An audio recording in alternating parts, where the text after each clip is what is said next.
نحمده ونصلي على رسوله الكريم اعوذ باللہ من الشیطان الرجیم بسم اللہ الرحمن الرحیم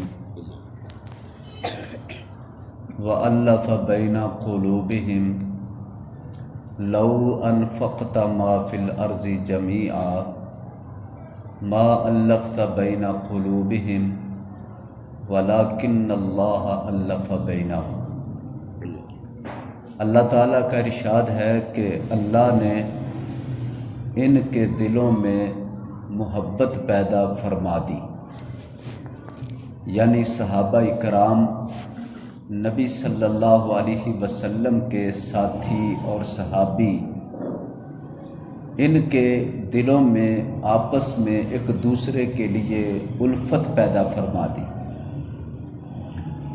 اگر آپ صلی اللہ علیہ وسلم دنیا کا سارا مال بھی خرچ کر دیتے تو ان کے دلوں میں الفت پیدا نہ کر سکتے، لیکن اللہ نے ان کے دلوں میں الفت پیدا فرما دی۔ قرآن مجید گواہی دے رہا ہے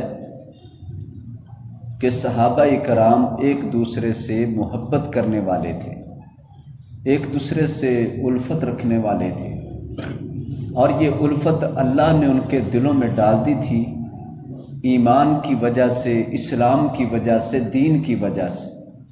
وہ ایک دوسرے کے اسلامی بھائی بن چکے تھے۔ اللہ تعالیٰ نے ان کے دلوں کے اندر اخوت و محبت، ہمدردی اور احسار پیدا فرما دیا تھا۔ یہی وجہ ہے کہ صحابہ اکرام اپنے خون کے رشتوں سے بڑھ کر دین کے رشتوں کو پسند کرتے تھے، دین کے رشتوں سے محبت رکھتے تھے، دین کی وجہ سے رشتہ داریاں بناتے تھے، دین کی وجہ سے بہت زیادہ ایک دوسرے کا خیال رکھتے اور ہمدردی کیا کرتے تھے۔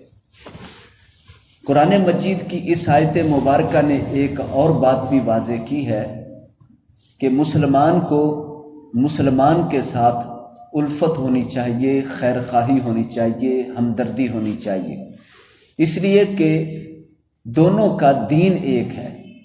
دونوں مسلمان، سبھی مسلمان، ان کا دین ایک ہے، قرآن ایک ہے، پیغمبر ایک ہے، اللہ ایک ہے، لہٰذا انہیں ایک دوسرے کے ساتھ محبت و عقیدت، الفت و احترام کا رویہ رکھنا چاہیے۔ اس بات کا خیال صحابہ اکرام نے رکھا ہے۔ صحابہ اکرام ایک دوسرے سے بہت زیادہ محبت کرتے تھے، ایک دوسرے سے بہت زیادہ الفت رکھتے تھے۔ اللہ تعالیٰ نے قرآن مجید میں دوسرے مقام پر اس کی گواہی دی ہے۔ محمد الرسول اللہ والذین معہ اشداء علی الکفار رحماء بینہم۔ محمد صلی اللہ علیہ وسلم اللہ کے رسول ہیں، اور ان کے ساتھی یعنی اصحاب رسول صلی اللہ علیہ وسلم وہ کافروں پر سخت ہیں، رحماء بینہم، اور آپس میں مہربان ہیں۔ تو آپس میں ایک دوسرے سے مہربان ہونا، یہ صحابہ اکرام کی صفت کو قرآن نے بیان کیا ہے۔ قرآن کی تو یہی گواہی ہے، لیکن کتنے سارے لوگ ایسے ہیں جو صحابہ اکرام کے اندر ایک دوسرے کے اختلاف تلاش کرنے میں بیٹھے رہتے ہیں، اور ان چیزوں کو بیان کر کے وہ سمجھتے ہیں کہ ہم بہت بڑا کام کر رہے ہیں، جبکہ قرآن پاک یہ فرماتا ہے کہ وہ آپس میں ایک دوسرے سے مہربان تھے، ایک دوسرے کی غلطی درگزر کرنے والے، ایک دوسرے کی اچھائی پر خوش ہونے والے، تعریف کرنے والے تھے۔ اور جو سب سے عظمت والے صحابہ ہیں، جن کو اللہ تعالیٰ نے بلند مقام اور درجہ عطا فرمایا، ان کے اندر بھی پیار اور محبت تھا۔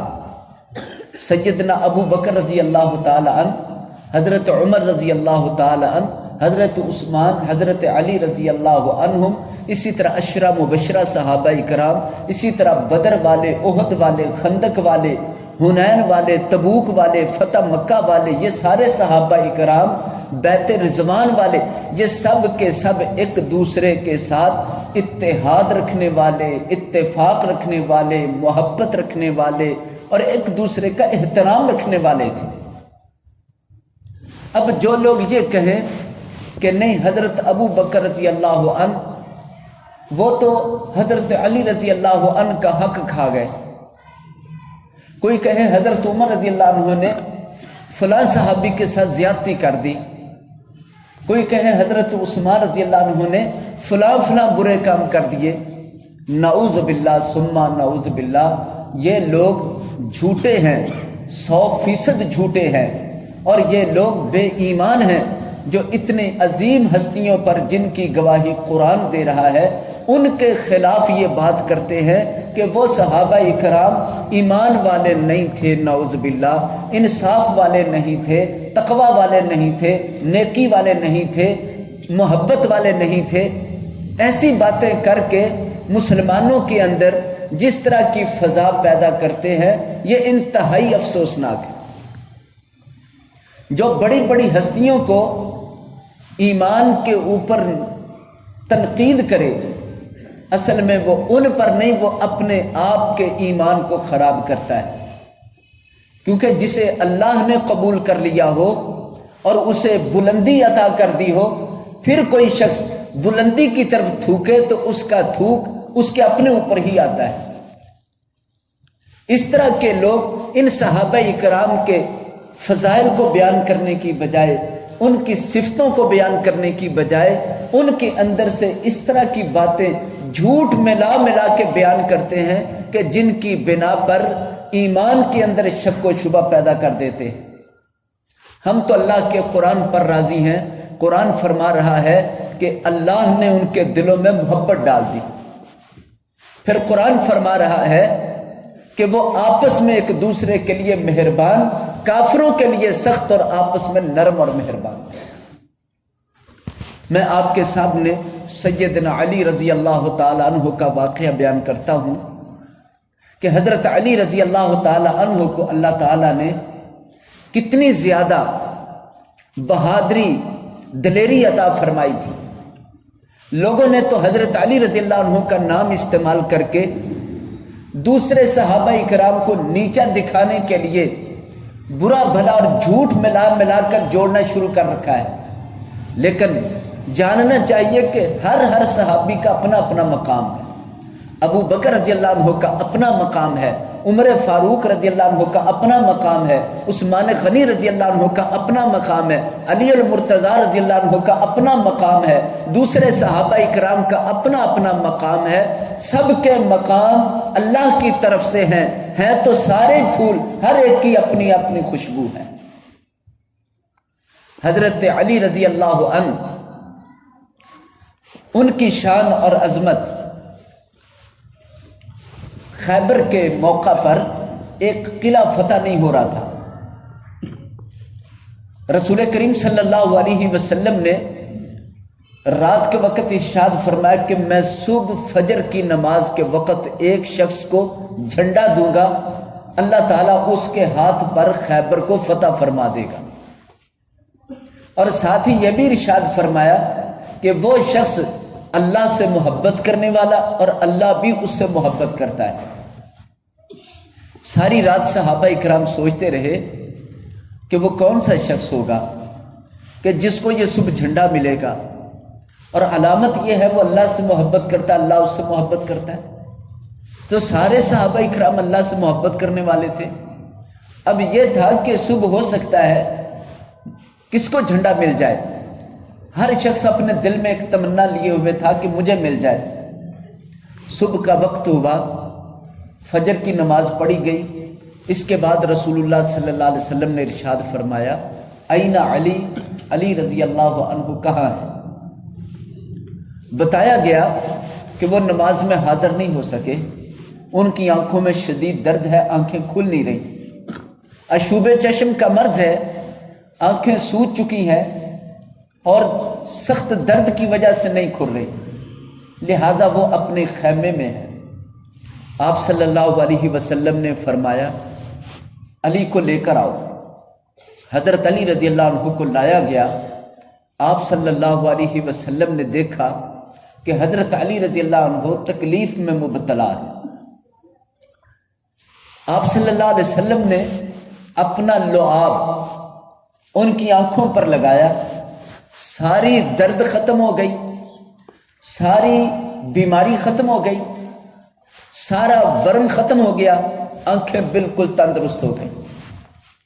آپ صلی اللہ علیہ وسلم نے حضرت علی رضی اللہ عنہ کو وہ پرچم دیا، وہ جھنڈا دیا، اور فرمایا کہ علی، اللہ تعالیٰ تیرے ہاتھ پر آج خیبر کو فتح فرمائے گا۔ خیبر کا سب سے مشکل ترین قلعہ قموس آپ کے ہاتھ پر فتح فرمائے گا، لہذا تیاری کر لے۔ آپ صلی اللہ علیہ وسلم نے حضرت علی رضی اللہ عنہ کو تیاری کا حکم دیا اور ساتھ ہدایات فرمائی۔ حضرت علی رضی اللہ تعالی عنہ روانہ ہوتے ہیں اور قلعہ قموس بھی فتح ہو جاتا ہے، سارا خیبر فتح ہو جاتا ہے۔ وہاں کا سردار، وہاں کا جرنیل مرہب حضرت علی رضی اللہ عنہ کے وار سے قتل ہو جاتا ہے، کہ جو اس بات کا اعلان کر رہا تھا کہ کون ہے جو میرا مقابلہ کر سکتا ہے۔ حضرت علی رضی اللہ عنہ اس کے سامنے مقابلے کے لیے پیش ہوئے تو وہ مرہب کہہ رہا تھا کہ یہ چھوٹا سا بچہ بھیج دیا ہے، یہ میرے ہاتھوں مارا جائے گا۔ حضرت علی رضی اللہ عنہ نے فرمایا تم مجھے جانتے نہیں ہو کہ میں کون ہوں؟ مرہب کہنے لگا کہ تم کون ہو؟ حضرت علی رضی اللہ عنہ نے ایک شعر پڑھا، انا الذی سمتنی امی حیدرا کلیس فی غاباتی کریہ المنظرا، میں وہ ہوں کہ جس کی ماں نے میرا نام حیدر رکھا ہے، اور حیدر جنگل کا وہ خطرناک شیر ہوتا ہے جو چیر کر پھاڑ کر ختم کر ڈالتا ہے۔ یہ سن کر مرہب کو غصہ آیا، وہ حملہ کرنے کے لیے آگے بڑھا، اس نے حملہ کیا۔ حضرت علی رضی اللہ عنہ نے بچاؤ کر کے جو حملہ کیا، ایسا کاری وار اس کے سر پر لگایا کہ اس کے ناک تک تلوار اتر گئی اور وہ گر گیا اور مارا گیا۔ اس کے مرنے کے ساتھ سارا قلعہ فتح ہو گیا۔ اب یہ قلعہ فتح ہونا، خیبر فتح ہونا، اور پھر اس پر نبی صلی اللہ علیہ وسلم کا جھنڈا عطا کرنا اور یہ خوشخبری سنانا، یہ اس بات کو واضح کرتا ہے کہ سیدنا علی رضی اللہ عنہ کا مقام، مرتبہ، شان، عزت، احترام بہت بلند ہے۔ اللہ تعالیٰ نے ان کو ایک بلند مرتبہ عطا فرمایا ہے، لیکن کئی لوگوں نے اس سے ان کی شان کو فضول میں بڑھانا شروع کیا، کئی قسم کے جھوٹ لگا کر۔ جب ایک بندے کی شان سچ کے ساتھ ثابت ہو رہی ہے تو جھوٹ میں لا کر، جھوٹ بول کر شان بیان کرنے کا کیا مقصد ہو سکتا ہے؟ جھوٹ کے ساتھ کچھ بھی نہیں بنانا چاہیے۔ اللہ پر جھوٹ بولنا بھی گناہ ہے، رسول اللہ صلی اللہ علیہ وسلم پر جھوٹ بولنا بھی گناہ ہے، اگرچہ ان کی شان بڑھانے کے لیے اپنی طرف سے باتیں کیوں نہ بنائی جائیں۔ جھوٹ بنا بنا کر کسی کی شان بنانا درست نہیں۔ کسی صحابی کی، کسی ولی کی، کسی بزرگ کی شان بنانے کے لیے جھوٹ بنانے کی اجازت نہیں۔ سچ کے ساتھ شان والوں کی شان ثابت ہو جاتی ہے۔ حضرت علی رضی اللہ عنہ کے بارے میں اب یہ جھوٹ موٹ بنا دیا گیا کہ کسی سے وہ قلعہ فتح نہیں ہوتا تھا، تو حضرت علی رضی اللہ عنہ اس مشکل کو حل کرنے کے لیے آئے اور وہ مشکل کشا ثابت ہوئے۔ انہوں نے خیبر کا قلعہ، اس کا دروازہ ایک ہاتھ سے اکھاڑ کے پکڑ لیا اور دوسرے ہاتھ سے ایسی تلوار چلائی کہ سب کچھ ختم کر دیا۔ وہ دروازہ اٹھاتے تھے تو آسمان تک چلا جاتا تھا، نیچے لاتے تھے تو زمین کی 7 تہیں کاٹ دیتا تھا۔ یہ ساری باتیں خود سے فضول سے بنا دی گئی ہیں۔ حضرت علی رضی اللہ عنہ کا اصل مقام، اسے ہم سب تسلیم کرتے ہیں، لیکن ایسا مقام بنانا کہ جس کے ساتھ دوسروں کی ذلت کی جائے، دوسروں کی تحقیر کی جائے، دوسرے صحابہ کرام کی شان کم کی جائے، یا پھر جھوٹ کا سہارا لیا جائے، یہ درست نہیں ہوتا۔ اب اسی واقعہ میں ہم دیکھتے ہیں کہ حضرت علی رضی اللہ عنہ اگر بہت زیادہ کرنی والے تھے، بہت بڑے مشکل کشا تھے، بڑی حاجت روائی کرنے والے تھے، ان کی تو آنکھیں درد کر رہی تھیں، اور وہ اپنے خیمے سے باجماعت نماز پڑھنے کے لیے نہ پہنچ پائے تھے اور وہ آنکھیں کھولنے پر قادر نہیں تھے، تو وہ تکلیف وہ اپنی درد دور کیوں نہ کر سکے؟ اس کے لیے تو رسول اللہ صلی اللہ علیہ وسلم نے لعاب لگایا۔ تو حضرت علی رضی اللہ عنہ کی مشکل کون حل کر رہا ہے؟ حضرت علی رضی اللہ عنہ کی درد کون دور کر رہا ہے؟ ان کی بیماری رفع کون کر رہا ہے؟ رسول اللہ صلی اللہ علیہ وسلم لعاب لگا رہے ہیں اور شفا اللہ عطا فرماتا ہے۔ اس لیے کہ اسی طرح نبی کریم صلی اللہ علیہ وسلم جو لعاب لگا رہے ہیں وہ اپنی مرض دور کرنے پر قادر نہیں، اپنی تکلیف رفع کرنے پر قادر نہیں ہے۔ آپ صلی اللہ علیہ وسلم بھی اللہ ہی کے محتاج ہیں۔ تو اللہ کے جو مقام ہے، اللہ کا جو درجہ ہے، وہ کسی کو نہیں دیا جا سکتا۔ وہ حضرت علی ہوں، وہ حضرت نبی کریم صلی اللہ علیہ وسلم ہوں، وہ کوئی بھی ہو، کسی کو اللہ کا درجہ دینا یہ غلط ہوتا ہے۔ لہذا اس بات پر کہ حضرت علی رضی اللہ عنہ کا درجہ بڑا کیا جائے، دوسرے صحابہ کا درجہ چھوٹا کیا جائے، اس پر لوگوں نے کئی لڑائیاں، کئی باتیں بنا کر اختلافات پھیلا دیے ہیں، اور یہاں تک کہہ دیا کہ صحابہ اکرام آپس میں ایک دوسرے سے لڑتے تھے، جھگڑتے تھے، اختلاف کرتے تھے۔ میرے بھائی آج سیاسی دور ہے، ہر بندہ ایک دوسرے سے کرسی کی خاطر لڑ رہا ہے۔ کرسی والے اپنے لیے لڑ رہے ہیں اور دوسرے ویسے تماشا بین لڑ رہے ہیں، جن کو نہ کوئی پوچھتا ہے نہ ان کی کوئی اہمیت ہے، وہ اپنا دین خراب کر رہے ہیں۔ ماحول یہ ہے کہ ہم کرسی کے پیچھے لڑنے والے یہ سمجھ بیٹھے ہیں کہ صحابہ اکرام بھی کرسی پر لڑا کرتے تھے۔ آج ہم سیاسی طور پر ایک دوسرے پر الزام تراشیاں کرتے ہیں تو ہم سمجھ بیٹھے ہیں کہ صحابہ اکرام کی سیاست وہ بھی الزام والی تھی۔ ان کی سیاست تو نبوی سیاست تھی، ان کی سیاست تو خلافت راشدہ والی تھی، ان کی سیاست تو نظام امارت والی تھی، اسلام والی بات تھی۔ یہ جمہوری نظام، اس پر تو علامہ اقبال بھی کہہ گئے ہیں کہ یہ جمہوریت ایسا طرز حکومت ہے، جمہوریت وہ طرز حکومت ہے کہ جس میں بندوں کو گنا جاتا ہے، تولا نہیں جاتا۔ اس کے اندر جیسا نظام ہے، یہ نظام ایک دوسرے سے منافرت کا، ایک دوسرے سے مخالفت کا، ایک دوسرے سے ضد کا۔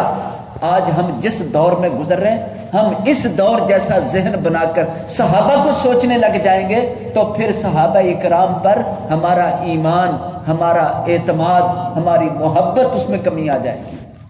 تو جاننا چاہیے صحابہ اکرام رضوان اللہ اجمعین وہ کرسی کی خاطر، اقتدار کی خاطر ایک دوسرے کے خون کے پیاسے نہیں ہوتے تھے، وہ تو اللہ کے لیے ایک دوسرے سے محبت کرتے تھے، اللہ کے لیے ایک دوسرے کو عطا کرتے تھے، اللہ کے لیے ایک دوسرے کو بھائی بناتے تھے۔ قرآن گواہی دے رہا انما المؤمنون اخوہ، لوگوں مومن سارے کے سارے ایک دوسرے کے بھائی بھائی ہیں۔